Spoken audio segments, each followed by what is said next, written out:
Rhapsody of realities. आज Thursday 16 सितंबर 2021, गुरुवार 16 सितंबर 2021। Rhapsody of realities में आज पास्टर क्रिस ओयाखिलोम द्वारा जो वचन हमको सीखने के लिए मिला है, हिब्रूज 11 चैप्टर 3 वर्स। इब्रानी की पत्री 11 अध्याय 3 वचन। Hebrews 11 chapter 3 verse. इब्रानियों की पत्री 11 अध्याय 3 वचन। आज इस वचन के आधार से जो विषय है, जो टॉपिक है, the word on your lips, वचन जो आपके होठों पर है। The word on your lips, वचन जो आपके होठों पर है। हम वचन के आधार से इसे सीखेंगे। Hebrews 11 chapter 3 verse. Through faith we understand that the worlds were framed by the word of God, so that things which are seen were not made of things which do appear. और एक बार पढ़ेंगे। Hebrews 11 chapter 3 verse. Through faith we understand that the worlds were framed by the word of God, so that things which are seen were not made of things which do appear. Hindi में ये वचन पढ़ेंगे। इब्रानियों की पत्री 11 अध्याय 3 वचन। विश्वास ही से हम जान जाते हैं कि सारी सृष्टि की रचना परमेश्वर के वचन के द्वारा हुई है, पर यह नहीं कि जो कुछ देखने में आता है वह देखी हुई वस्तुओं से बना हो। और एक बार पढ़ेंगे। इब्रानियों की पत्री 11 अध्याय 3 वचन। विश्वास ही से हम जान जाते हैं कि सारी सृष्टि की रचना परमेश्वर के वचन के द्वारा हुई है, पर यह नहीं कि जो कुछ देखने में आता है वह देखी हुई वस्तुओं से बना हो।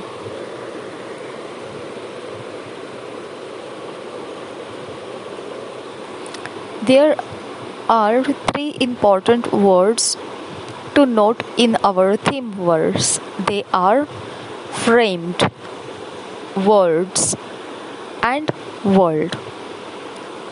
जो हमने शुरुआती वचन पढ़ा अभी, उसमें 3 महत्वपूर्ण शब्द है जिसको हमने ध्यानपूर्वक समझना है। इस वचन में 3 महत्वपूर्ण ऐसे शब्द हैं जो बहुत ध्यान से हमने देखना है। वे शब्द ये है: चौखट, शब्द और जगत। हम एक बार यह शुरुआती वचन पढ़ेंगे। इसमें जो शब्द दिए हैं उसको ही हम दोहराएंगे। विश्वास ही से हम जान जाते हैं कि सारी सृष्टि की रचना परमेश्वर के वचन, ये वचन जो शब्द है ये एक हो गया, वचन के द्वारा हुई है, पर यह नहीं कि जो कुछ देखने में आता है वह देखी हुई वस्तुओं से बना हो। तो बना हो मतलब रचना, जो रचना है, ओके, सृष्टि की रचना। तो यहाँ पर सृष्टि की रचना ऐसा जो लिखा है, रचना, ये एक शब्द है, रचना। वचन ये एक दूसरा शब्द है, और जो कुछ देखने में आता है वह देखी हुई वस्तुओं से बना हो। सृष्टि ये एक वचन है, ये एक शब्द है। तो ऐसे 3 महत्वपूर्ण शब्द ध्यान रखने के लिए दिया गया है इस शुरुआती वचन में। एक है रचना, दूसरा है वचन और तीसरा है सृष्टि। 3 ऐसी ध्यान हमारा महत्वपूर्ण शब्द खींच लेने के लिए है इस वचन में। The word framed is translated from the Greek katartizo and it means to restore or mend. Worlds, okay, तो एक शब्द इसमें से उठाएंगे जो है रचना। अगर इंग्लिश में देखेंगे इसको लिखा है फ्रेम्ड, अगर हिंदी में देखेंगे तो इसको लिखा है रचना। यह यूनानी भाषा में कटार्टिज़ो ऐसे शब्द में इसे भाषांतर किया जाता है और इसका मतलब यह बनता है कि पुनर्प्राप्त करना या फिर बनाना, पुनर्प्राप्त करना या फिर उसको तोड़कर ठीक से बनाना। Words is translated from the Greek aion, which means course of life। और अब दूसरा जो इसमें महत्वपूर्ण शब्दों में हमने और एक जो देखना है, एक रचना, उसके विषय में हमने देखा। अब हम देखेंगे वचन के विषय में, सृष्टि के विषय में।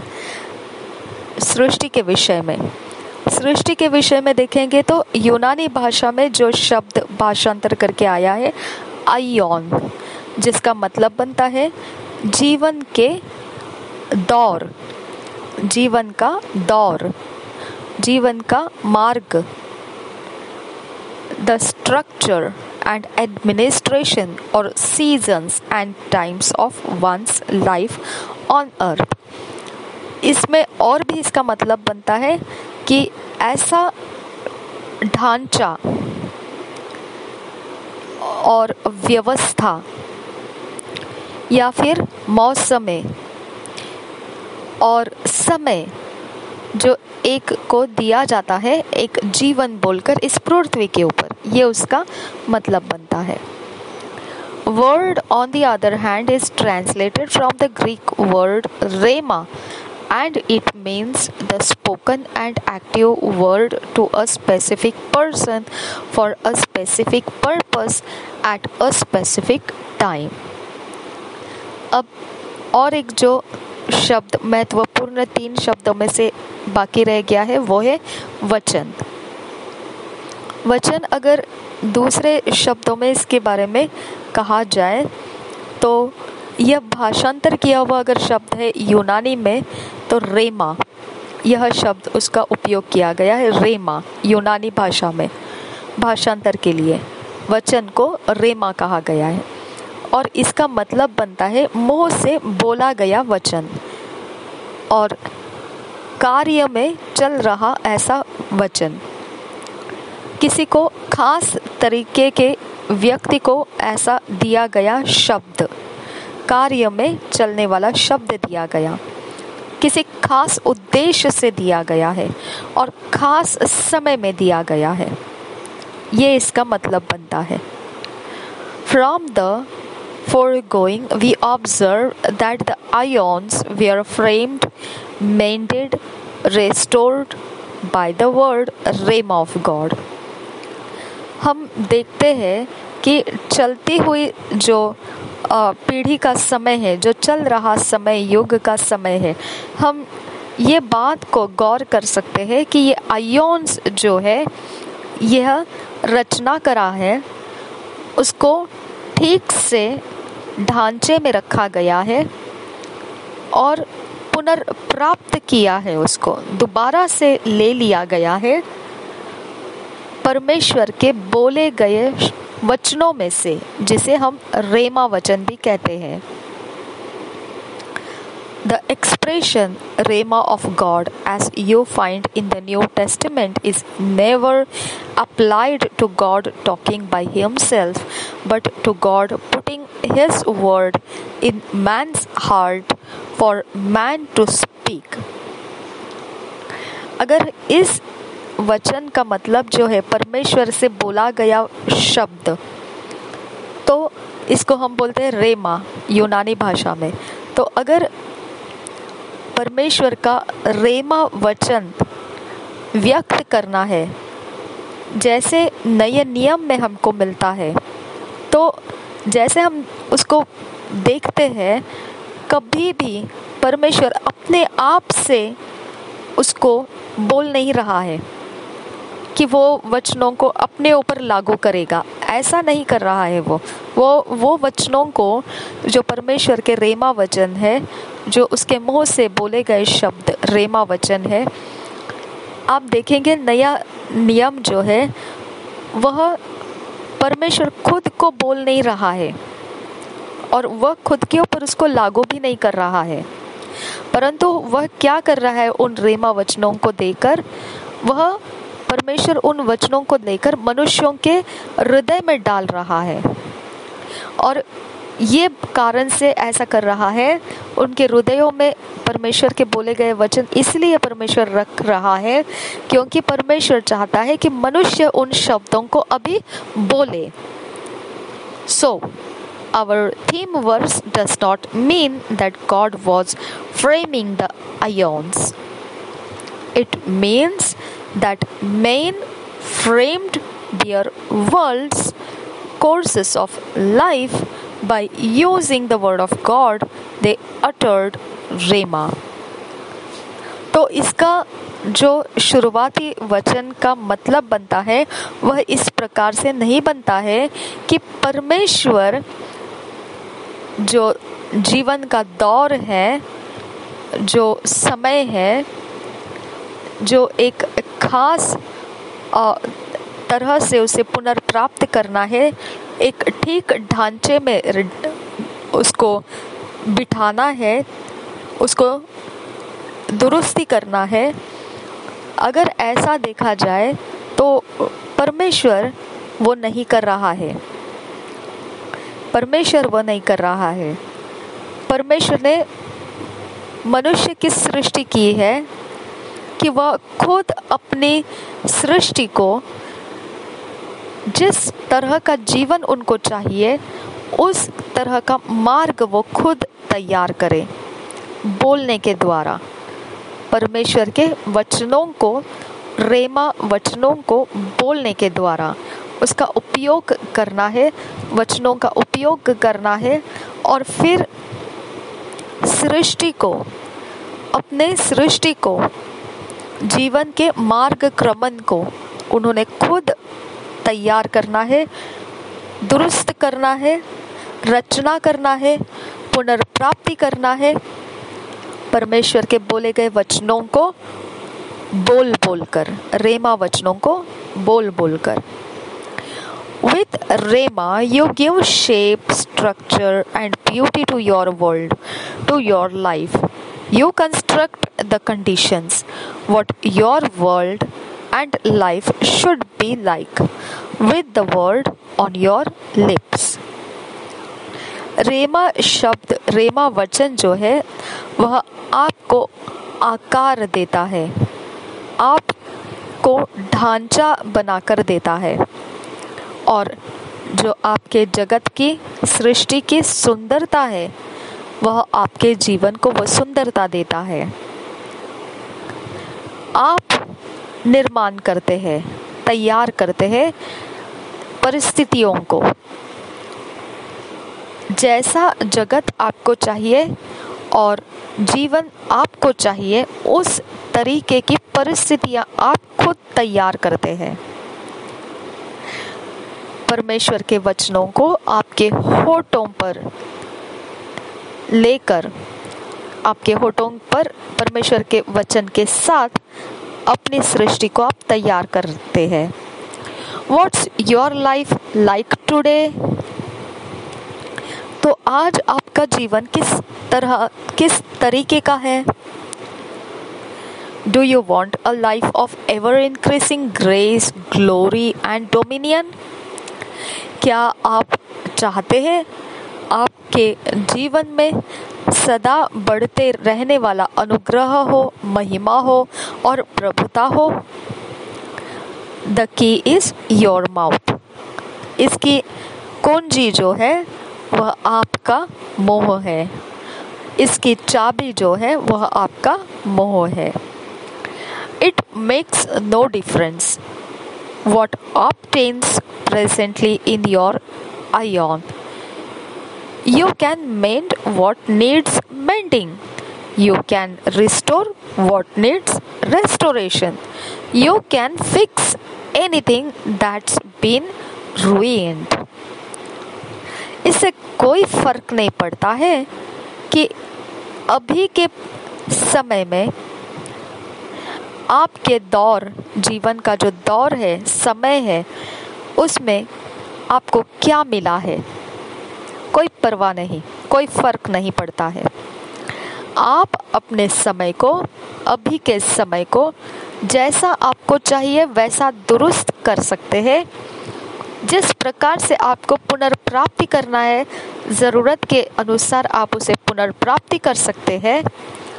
जिस प्रकार से ढांचे में उसे बिठाना है, कुछ भी जो नाश हुआ है या गड़बड़ी में फंसा है या परेशानी में अटका हुआ है, आप कुछ भी, जो भी आपकी परिस्थिति में अभी हो रहा है, आप उन बातों को अंजाम दे सकते हैं।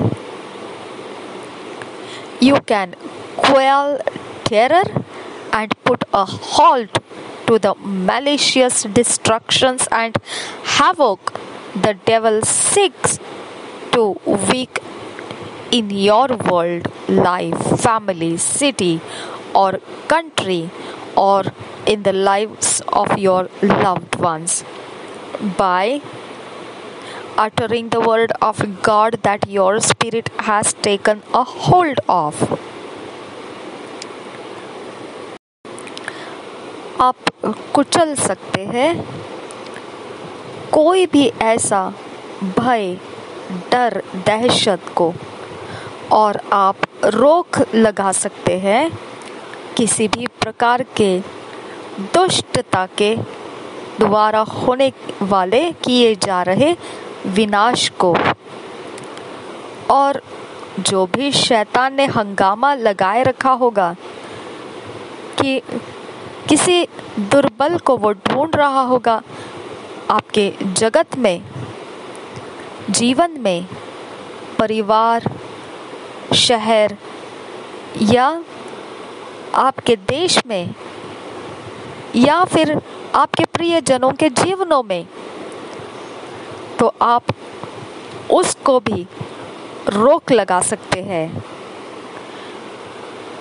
जैसे ही परमेश्वर का वचन आपने बोलना शुरू हो जाता है, उस पर रोक लग जाते हैं। ऐसे परमेश्वर के वचन जो आपके आत्मा में पकड़ लिए गए हैं, थाम लिए गए हैं, उनको बोलने के द्वारा आप किसी भी डर को कुचल सकते हैं। आप कोई भी दुष्टता के द्वारा आने वाले विनाश को रोकथाम लगा सकते हैं और शैतान के हर प्रकार के, उसके द्वारा किए जाने वाले हर प्रकार के तबाही को भी आप रोकथाम लगा सकते हैं। जो आपके जगत में किसी दुर्बल को लेकर वह तबाही मचा रहा होगा, तो आपके जगत में, आपके जीवन, परिवार, शहर या आपके देश में वो ऐसा तबाही मचा रहा होगा, या हो सकता है आपके प्रियजनों के जीवनों में ऐसी तबाही कर रहा होगा, तो आप परमेश्वर के वचन को बोलने के द्वारा, जो आपके आत्मा में पकड़ लिए गए वचन है, थाम लिए गए वचन है, उनको बोलने के द्वारा आप शैतान के ऐसे तबाहियों को भी रोकथाम लगा सकते हैं। यूज द वर्ड, परमेश्वर के वचन का उपयोग कीजिए। Put it on your lips and use it to keep the adversary in his place. आप वचनों को आपके होठों पर रखिए और उपयोग कीजिए उन वचनों का, ताकि आपके विरोधी जो है अपनी जगह में रहेंगे, उनके ऊपर आपका जोर रहेगा। Use it to frame the course of your life to be consistent with God's plan and purpose for your life. Hallelujah. उपयोग कीजिए कि आपके जीवन का मार्गक्रमण की रचना जो लगातार परमेश्वर के योजना और उद्देश्य के साथ होना चाहिए, आपके जो जीवन के लिए रखा गया है। हालेलुया।